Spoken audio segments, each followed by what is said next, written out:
Israel over here. It's obviously Nice sweater. I was gonna say, fuck, that's crack. That's nice. Is that my size? Probably. Yeah, that's my size. Sure. You can talk after. Yeah. Well, we're obviously only a few days away from another fight in Madison Square Garden for you. I'm curious, what are the emotions now that the hard part of fight camp is all out of the way and it's just media at this point? I put a video up after my last hard session, the spider session that you guys have probably seen a few times, and that was another one where I just hit Ultra Instinct, and the sparring that day as well, Ultra Instinct, and I just felt like, yeah, game over, and I just felt good about it. So now it's just all this shit, blah blah blah blah blah blah blah blah blah. Fight's already sold, so I don't need to say much. You also posted a tweet. I think it had a video clip of like Jigsaw from Saw, and obviously Jigsaw, like he kind of punishes people for stuff that they did in the past that they weren't aware of, or maybe am I just looking too much into that, or were you just using? Well, it is now. Honestly, I don't. These themes for my fights, I don't plan them. They just come to me, and it's always just been my thing. So I guess it makes sense. Honestly, it does. Like my tattoos. I just pick it because it looks cool, and then they reveal the significance of my life to me later on. So I'm just a vessel, and I listen to my ancestors or the above. You also wrote #Law15, which is to crush your enemies totally. Is that so? Specifically on that, is this a different feeling for you leading up to this fight now when you push that out? Yeah, 100%. Because crush your enemies totally. If you leave any sign of life, they'll come back for revenge. You should have killed me in Brazil, but yeah, now it's my time, and I'll crush him totally. Or maybe I'll just jab and leg kick him. We'll see. Solid tactic. Yeah. You said that you saw a Floyd Mayweather clip where he said, if I have to win a fight, it's this fight. And you feel the same about this one with Alex. 100%. Why is the way you feel, why do you feel that way? Is it because of him and your history with him? Is it because of the fan reception to you after the last one? Or is it just because of the training camp you just had, you have to win because you... Nah, it's just him. Just the fact that we have that history. I feel like if there's any fight, like every other fight was important to me. The Whitaker fight, part 1, Brunson, Tavares, Costa, whatever. But this fight, I just feel like when I'm standing across from him each round, I just know, like, I can just see it. I'm getting the vibes. I can just see it. This is the one I have to win. It's funny, right? You said about how this fight's been sold, and I think it has. But he, in the lead up to this on social media, has like done stuff with tennis balls, the hoverboard, and stuff like that. But then when he comes in here and speaks to us at the media, he says it's not personal, it's just another fight, and all that sort of stuff. Do you think he's trying to play down the rivalry to lessen the pressure on himself, or why do you think he's saying that? I don't know. I haven't really thought about that. Hey man, he's got bragging rights, so he can talk all the shit he wants. But yeah, like I said, it's giving Costa vibes. And I like it. I like that kind of energy. Mm-hmm. Just one last one on pressure. Traditionally, you would say, well, if the guy's lost 2 fights to this guy, the pressure's on him to overcome those odds. But if you watch those fights were trending in a certain direction, right, before the finish in the second one and before the judges in the first one. So is the pressure really on you, or is it on him because the 2 guys who have been in that ring know the way those fights were actually going? Nah, I like it on me. In this one. And then I saw it last night. I was like, why am I the favorite in this on the betting odds? I never check them, but I just happened to see something on Instagram, and I was like, how the fuck am I like the favorite? I feel like we should change that or something. How can you change that? Fake an injury? Trip over at the press conference? I don't know. We'll see. But I think people should bet on him on this fight. Yeah, just see what happens. Is he right here in front of you? Straight ahead. Since Alex entered MMA, he's been asked ad nauseum about you and fighting you. I wonder for you, when you heard that he was going all in, was this initially something that you really wanted, or have you had to kind of build yourself up until he emerged in front of you again? I just wanted to see what he can do on the big stage. He's had a good knockout. He's had 3-round fight. But yeah, I mean, once I got in the UFC, he started getting asked about me. But yeah, I expected it. Have you been surprised by his success, or did you expect it once he entered? I expected it. I mean, you look at his run. I cleared the middleweight division, so I cleared the path for him directly to me. And I like big fights, big money fights. So this is one of those fights, and the story behind it as well. So without me, he wouldn't be here. There's no way he would have been exposed a long time ago. But I'll expose him this weekend. And since he jumped to MMA, we've seen a number of your other past opponents do the same. Simon Marcus, Jason Wilness. I mean, what do you think that says about you that you've kind of started this trend? Man, all these motherfuckers trying to live off me. You know, they're all trying to live off my name, my fame. But this is my game. And, yeah, I know how to play this game. I'm the game master in this shit. So I'll show them when it comes. Hey, is he over here? Over here. Right here. Just a quick question. Obviously, you know, you made the mention of the betting odds and that you don't normally pay attention. I mean, you've been going off like minus 700 your past couple fights, but this is the first one that it's somewhat narrow. I'm kind of curious, like, do you agree? Like, is this the first guy He should be the recently? favorite. I don't know why. These betting people or whoever makes these odds sometimes, I just think he should be the favorite in this fight. Perfect. And then second question, obviously your intro walkouts are always pretty iconic. And last time, you know, the semblance to walking out to your opponent's funeral, like, do you have something special planned for this weekend? I'm just going to walk out and do work. But the theme is the theme is already set. Thank you. Izzy, right here. You admitted that this fight is personal to you. You said the last time it was really personal was Paul Acosta. That was one of the best performances of your career. So do you think being personal makes it an advantage for you? You can ask Jeff St. Lair from JSV. He'll tell you the truth. That guy right there, he knows. He's broken it down to me before. But I like these moments when I'm forced to rise to the occasion. And I know who I am. I know my spirit. I know my code. I know my ancestry. So, yeah, I mean, he's a tough guy. But, you know, I'm all right. We'll see. So last time you were in front of the media, you got pretty mad and you told us to do our job. Go watch. I'm being honest. I'm glad you guys did, actually, because David told me some of you guys did. So I did. I did my job, and I watched the fights. I want to ask you, do you think the first fight, do you think you got robbed? Because a lot of people think you won that fight. You can see the faces of myself and himself once his hand got raised. It was a close fight, sure, but, you know, if you're scoring the fight according to the criteria of kickboxing, I mean, I was doing work. And I watched the highlights as well. I think Lunatic Cringe posted a little highlight I shared on my story. And I was seeing the shots I was hitting him with back then, but he was just able to eat them because I was skinny boy, skinny clown back then. But I can find those same angles on him. My game is a lot different. And my striking has always been better suited for MMA. I've said that from the jump. I'm just really good at striking that I just dominated in kickboxing. But my striking has always been better suited for MMA. And, yeah, again, we'll see. Obviously, you've improved. I know you're an analyst of the game. You like to study. What about him? Do you think he has improved since then? Yeah, of course. I mean, he's a guy I feel like he learns fast. And he possesses really good traits that he brings to MMA as well. His frame is really good for MMA. Kind of like mine, we're pretty much the same size. He's just stacked. But I'm brolic right now. And, yeah, I look forward to even being hopefully in the clinch with him just so he can feel me a little bit. And my last question, everyone's expecting this high-level kickboxing match. Any chance we get to see a little more wrestling from you? I think he might shoot. I don't know. But I just have this weird inkling, and I've said it like 3 times now, but I welcome it.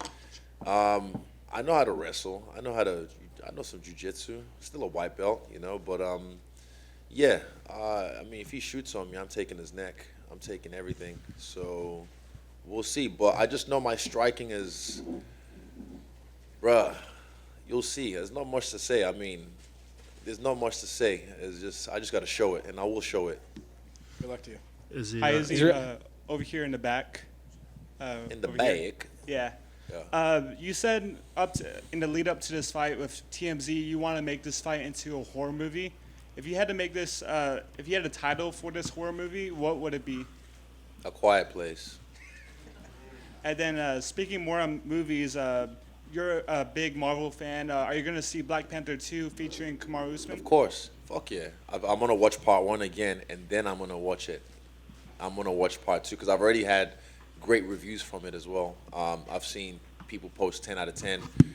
Like, people I know, I don't look at fucking all these critics or reviews sites or whatever, Rotten Tomatoes or whatever.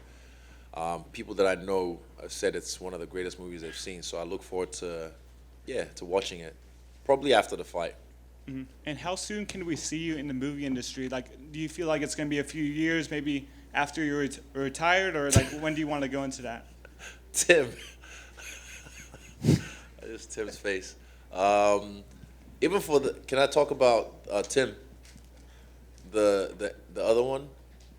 So like, I mean, I would have filmed for Creed 3 probably, maybe 2 weeks ago, but I turned that down. And that's like the fourth one I've turned down because, again, this is what I'm doing right now. I'm great at this. I'm learning a lot at this. I only just threw that there because I asked Tim first if I could. Hollywood's right there. It's always going to be there. Voiceover work is right there. I have a lot of anime ideas I'm going to put out there as well with my own production company. So all that shit's for later on. Right now, I'm one of the baddest motherfuckers in this bitch, so I'm going to keep doing that. Is he right here? Israel over here. Hands up so I can see where you are. In the back? Yeah, there you go. Right here. Hands up? Right here. Okay. We had Alex in here earlier, and he got asked about something you just kind of did about like the grappling side of it, and he basically said the first one who shoots is kind of already doomed because that shows a sign of desperation. What would you say in response to that? The first one. Fuck. First one who shoots. I'll shoot my fist at his face. I don't know. I'll take him down by knocking him down. I don't know. Fuck. This is mixed martial arts, isn't it? When he gets rock and he shoots, I mean, does that mean he's a bitch then? That seemed to be the way he framed it. Okay, sweet. And I just want to know, like, you obviously have a great appreciation for the history of combat sports and MMA and everything. And this story, you know, them signing him and this happening, it kind of reminds me of, like, Chuck Liddell when they brought in, like, Babalu or Jeremy Horn because they'd beaten him, like, pre-UFC and things like that. Do you like that they're kind of... It seems like they would only do this for someone who's like a big star and someone who has a special layer to them. Do you kind of feel that way? You mean bringing in special opponents? Yeah. Yeah, of course, because I was making things look too easy, and even I was getting bored with it, you know, having to lap the division again. So, yeah, for me, it's I set the way. I've laid the table out, you know. So the UFC know what they're doing. They brought him up right, gave him the right fights. I don't think he fought a wrestler. He beat a top 5 guy, one top 5 guy.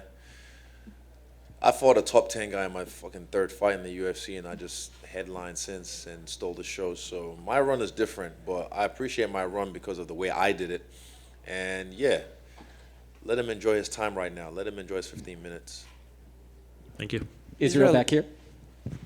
Right back Hello? here. Yep. Hey, Israel. Welcome back to New York, by the way. Thank you. So your greatness cannot be understated, and especially in like kickboxing, comparing you to like Ernesto Hus and the great like Jerome Lubaner, MMA, the next Anderson Silva. But right now, you are the first Israel Adesanya. Amen. You know, again, greatness cannot be understated. What is left to accomplish for you, considering that you're now the world champion? You're considered already one of the greatest of all time. What's left to accomplish? There's a lot in this game. For me, it's just doing what I'm doing, beat everyone up in my way.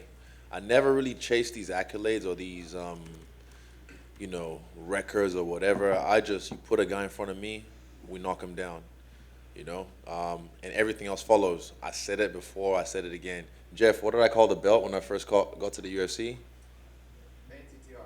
Exactly. I've always said it's a fancy tiara you just wear. All I wanted to do was beat the best in the world, and I've been doing that.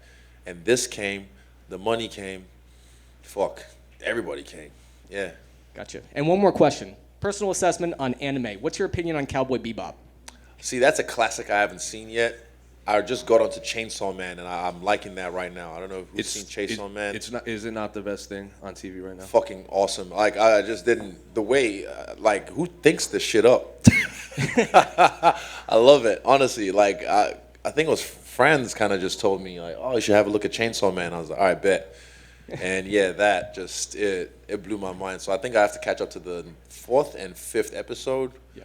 But yeah, I'll catch up to it soon. 2 suggestions, Cowboy Bebop and Fooly Cooley. I promise you. Also, the one that came out in New Zealand on Disney Channel, might be Hulu here.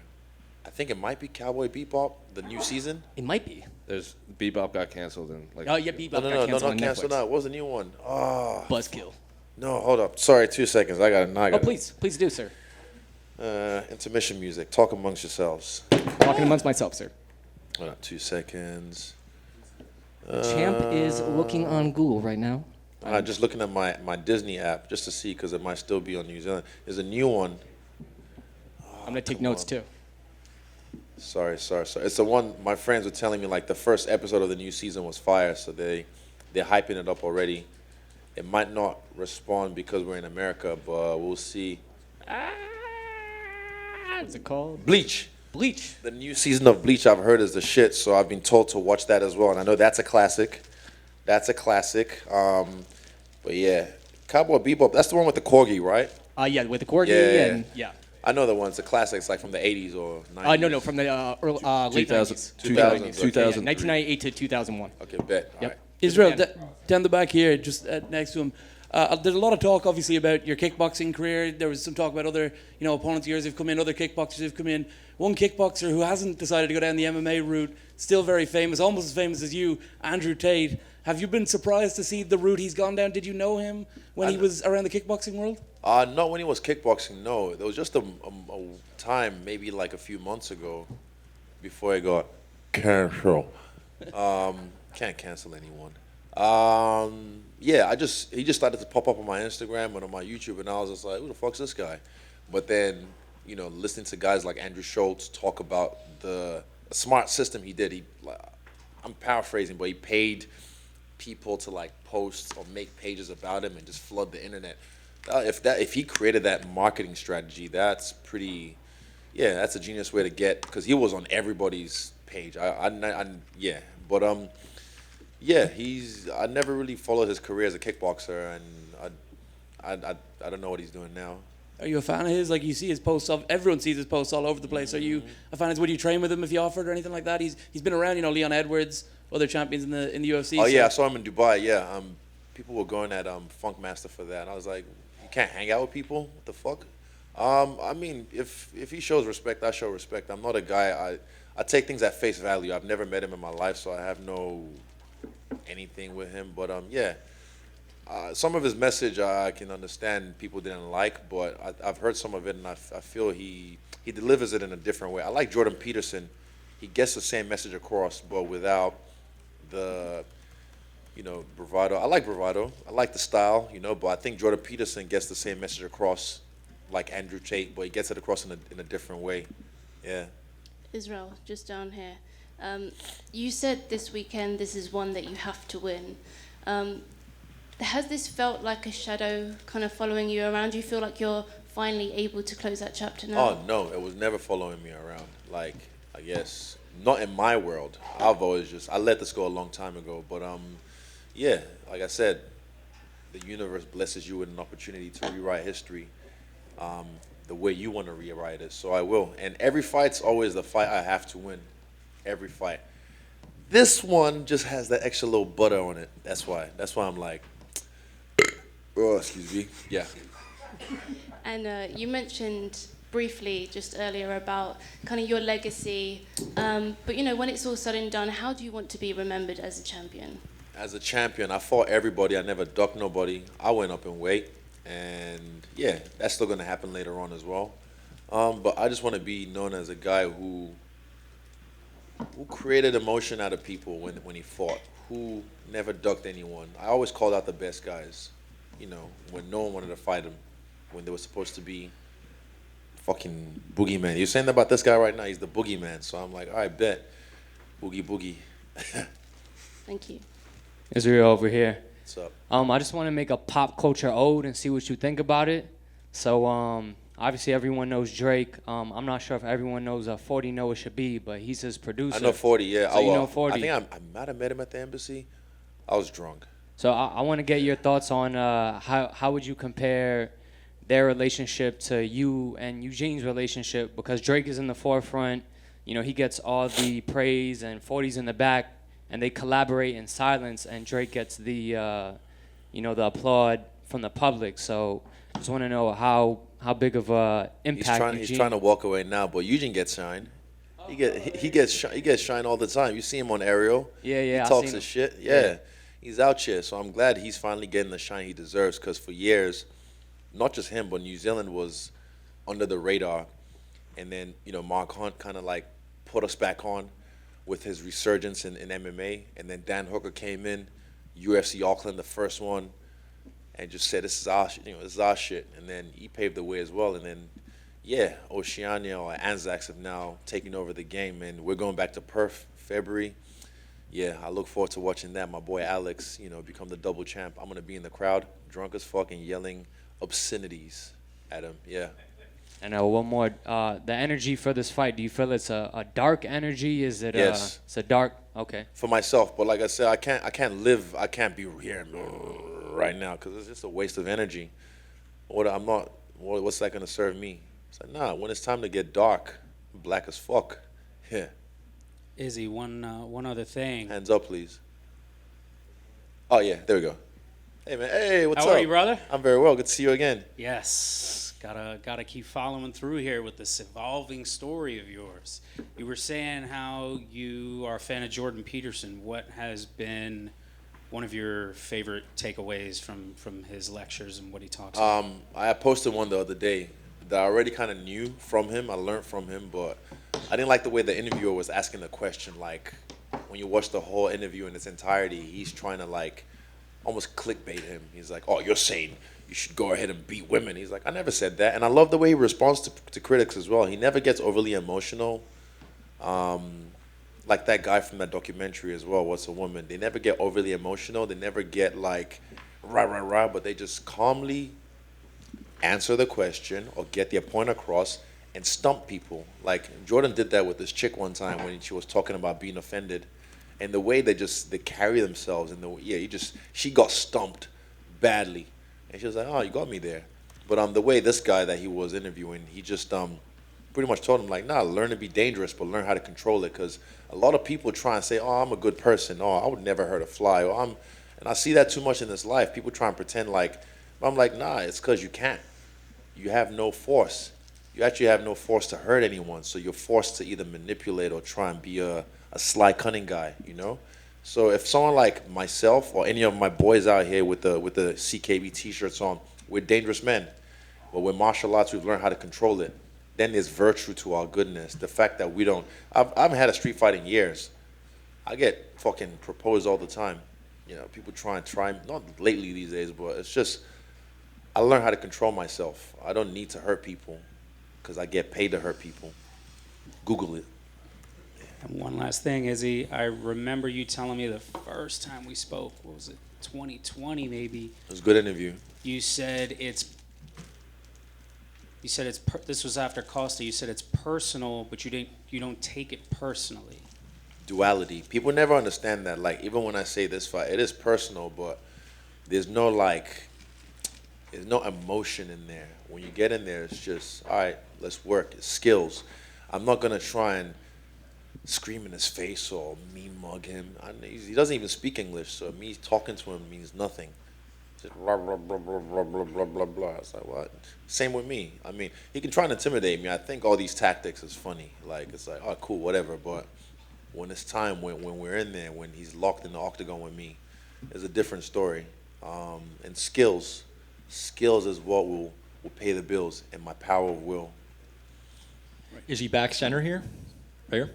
Yep. You fought around the world, obviously, and you've fought in MSG before. Do you think there's a specific energy in MSG that's different from any other arena? Yeah, every time. This is the second time now, and might be my last time, but I had to headline. I was like, I got a headline one time in MSG, and this camp has just been phenomenal. We've got 4, battle-tested soldiers from City Kickboxing. Yeah, and then we brought the whole squad as well, all our soldiers around, and it feels different. Like, I've never rolled deep before. We've never rolled deep. When it was just myself on this card, I told Eugene, like, I want soldiers only, maybe less than 8 people. But then Dan got added, Brad got added, Carlos got added, and I was like, all right, let's roll. So we've built a fortress of war out in the woods somewhere, and we just come to the city to take over real quick. We'll head back, and we'll come back again and do the same thing when it's Saturday night. And you said you don't chase accolades, you just try to fight the best, and you have fought the best, and you've beaten the best. You pretty much cleared out the division once you get Pereira here. That's all pretty much the last of them. Are you going to continue to chase accolades by maybe going back up to 205 after this, or do you plan to lap the division again? I'll lap the division again, and then I'll go back up at some point, just for my own. This is my own. I don't know, not ego, but like just my own. Yeah, maybe a little bit of ego, but yeah, just because I can do it. I see 205 niggas walking around, I'm just like, huh. And everyone that sees me, first thing they say, oh my God, you're so bigger. You're much bigger than that's what she said. But still, hey, it is what it is. And last one about MSG again. Some of the biggest names in the sport have headlined MSG. Does it in history? Exactly. And especially in the UFC too, they do this once a year and they pick the biggest guys. Does it mean something special to you that you were selected this year to be the headliner for MSG? 100%. Shout out to my friend Joanne. She's always you need to come back to Madison. You need to come back to Madison. She runs MSG, so she always like tell Dana put you on. I'm like, don't worry, it'll happen. But yeah, again, it comes to fruition. It happens. How you doing, Izzy, over here? Stan the Man from Madison the Man. So you've lapped the division. You've pretty much, nobody is even close to a title shot at 185. Everybody's like 2 or 3 fights away maybe. So do you maybe entertain non-title fights at 205? Yeah, exactly what I mean. It doesn't have to be for the belt. Like right now, my other Paradigm guy, Jiri's got the belt. So let him do his thing. I just like testing myself. Again, there's heavyweight. I might just pick. I'm not saying I can beat every 205 guy or every fucking heavyweight, but they'll have problems with me. And yeah, there'll be times when, Eugene might say, take that guy out. And I'm like, who? What? All right, bet. And I'll take him out. You know how once you fought a guy, you kind of share something weird with him. You fought Alex twice. Did you find yourself rooting for him when you watch his fights? I never watched his fights. You never seen any of them? I only found out he was a double champ at Glory Hole like maybe sometime this week, and I was out sure. I know every time I fought, he watched. And as far as interactions, you guys obviously fought. Did you guys ever have any interactions outside of fighting? We don't like each other. Sometimes energies don't mix, and that's fine. I applaud you in life as well. Sometimes energies don't mix, and you just go where you're celebrated, don't go where you're tolerated. So with me and him, we don't like each other. After this, we won't like each other. When we're old men, we won't like each other. It's just how it is. Yeah. Right here. And do you have a after party of any kind planned? Yeah. 52, Area 52, 54. Space 54. Shout out to Tim. I fucking fucked that up. What is it? Space 54? Yeah, Space 54. Come pull up. Have some shots with us. Yeah. Right here, is Thank you. Right over here. Hands up, right please. Here, right here. Oh, here we go. Pereira was in here earlier, and I asked him, aside from himself, who did he think had the best striking skills in the UFC? And he said you. I was just wondering what your response to that was. I mean, yeah. Thank you. Yeah, no, he's great at what he does. Someone said something about lucky. I've never said he landed a lucky shot on me. Whenever I see people say even, this guy landed a lucky shot, there's no luck. There's a little tiny element of luck, but nah, when you set someone up and you want to punch them in the face and you punch them in the face, you're meant to do that shit. So I've always given him his respect. And again, when it's time, he'll give me my respect. He'll be forced to. Easy. Thank you guys. Appreciate it.